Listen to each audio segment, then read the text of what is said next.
tous et bienvenue sur le blog des nouvelles technologies. On est toujours au Mobile World Congress. Cette fois-ci, on est sur le stand de Huawei. Donc Huawei, c'est un fabricant chinois encore inconnu, encore pas trop connu chez nous en Europe, mais vu la politique de Huawei annoncée clairement hier, on peut s'attendre à ce que le constructeur envahisse le marché international. Et c'est pour ça qu'ils ont lancé plusieurs modèles. Donc là, la musique est un peu forte, j'espère que vous m'entendez. Mais en tout cas, ils ont lancé plusieurs modèles, dont ce Hisense G6 4G, donc qui se veut être un smartphone ici. Donc c'est un smartphone de milieu de gamme. On n'est pas sur le smartphone haut de gamme pour celui-là, mais il a quelques caractéristiques intéressantes. Donc ce Huawei Hisense G6 4G.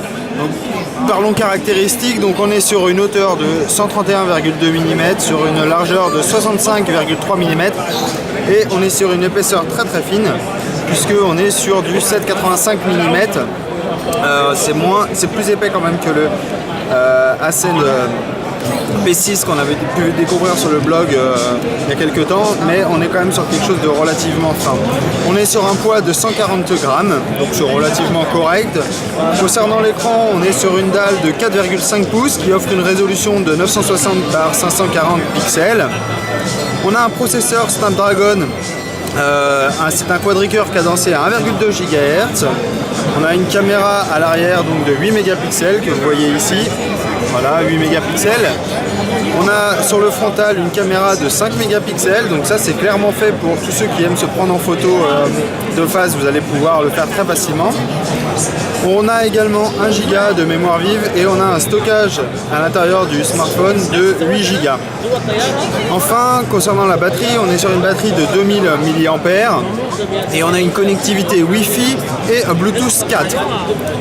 Concernant le design, on est sur le même design qu'on a l'habitude de retrouver sur les smartphones Huawei, c'est-à-dire ici un bord arrondi où il n'y a aucun port, aucune connectique. Sur le côté, on retrouve ici le port jack 3.5, donc ça va vous permettre de brancher vos écouteurs. Sur le dessus ici, on a le port micro USB, donc là il est caché par l'antivol, mais il est bien là. Ici, on a les boutons volume, donc traditionnels, le bouton power, et c'est tout. On voit qu'il y a une finition qui est plutôt sympa.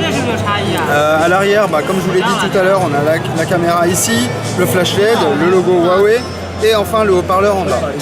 Sachant qu'on peut enlever la coque également, donc là je vais être bloqué par l'antivol, mais sachez que vous pouvez enlever la coque tout simplement pour remplacer la batterie si celle-ci venait à être défectueuse ou que vous voulez la remplacer. En façade, on retrouve donc la caméra frontale, le haut-parleur ici, des boutons ici, donc c'est des boutons capacitifs, c'est pas des boutons.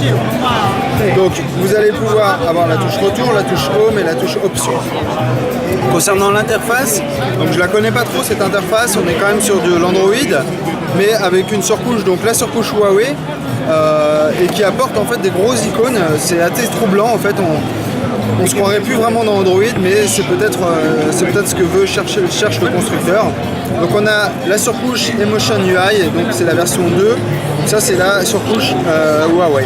Donc on est sur Android 4.3, donc on n'est pas sur KitKat, on n'est pas sur la dernière version.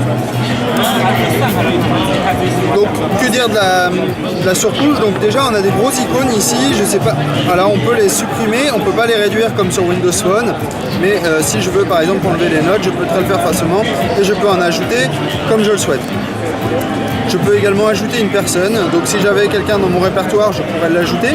Je peux ajouter une application. Par exemple, je peux ajouter le Play Store et je valide ici comme ceci. Et ensuite, je me retrouve directement avec l'icône Play Store. Ici, j'ai une petite widget de calendrier. Là, j'ai la météo, j'ai le phone, j'ai la caméra.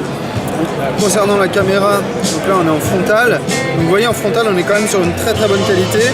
Coucou. Donc là, je vais essayer de vous montrer le stand Huawei donc dans l'autre sens. Je vais tourner la caméra de sens. Ah, c'est compliqué. Alors attendez, si je fais ça.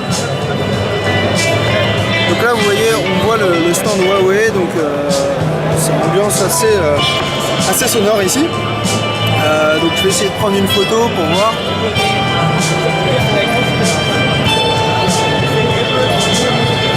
Donc là j'ai pris une petite vidéo en même temps. Hop.